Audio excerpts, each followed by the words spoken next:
Okay, good evening. Shall we move on to this topic in Unit 4, the force analysis? Okay, let us see.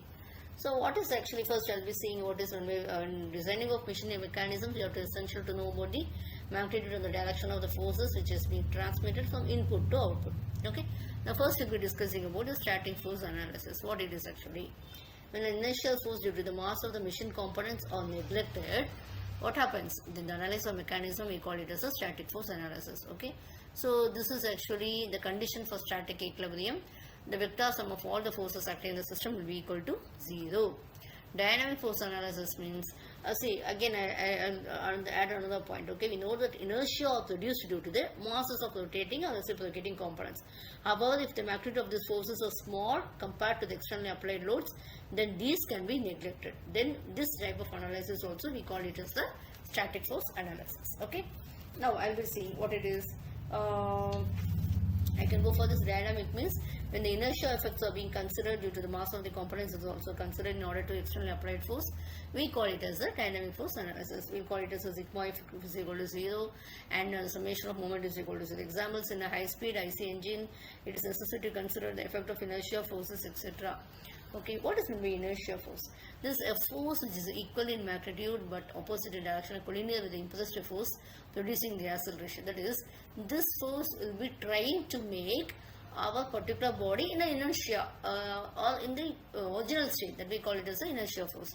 This is a main topic when you consider as in your engineering mechanics. Okay, which will be equal to minus m into a.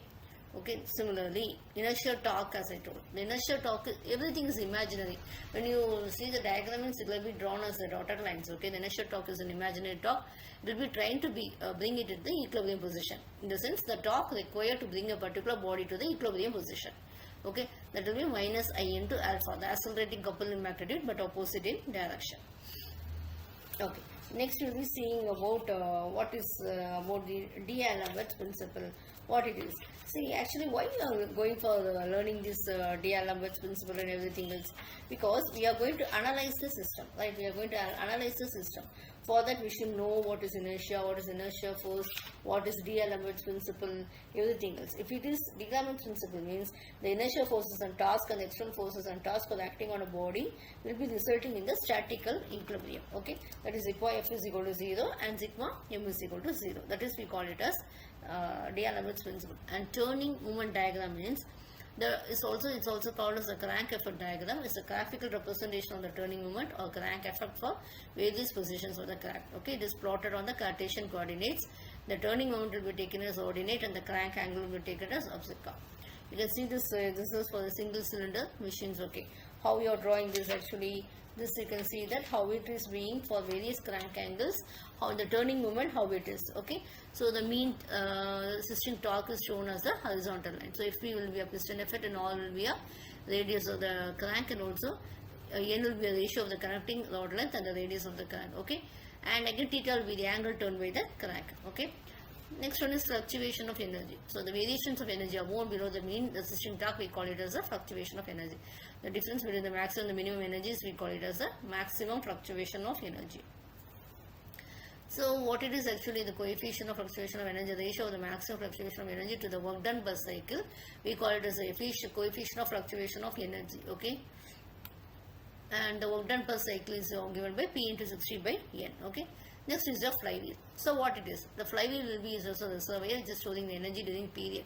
Normally we won't have the supply of energy always. Okay, so during the necessary, when we don't have the energy supply also, we will have this flywheel. It will be releasing the energy when it is required, when the energy is required. Okay.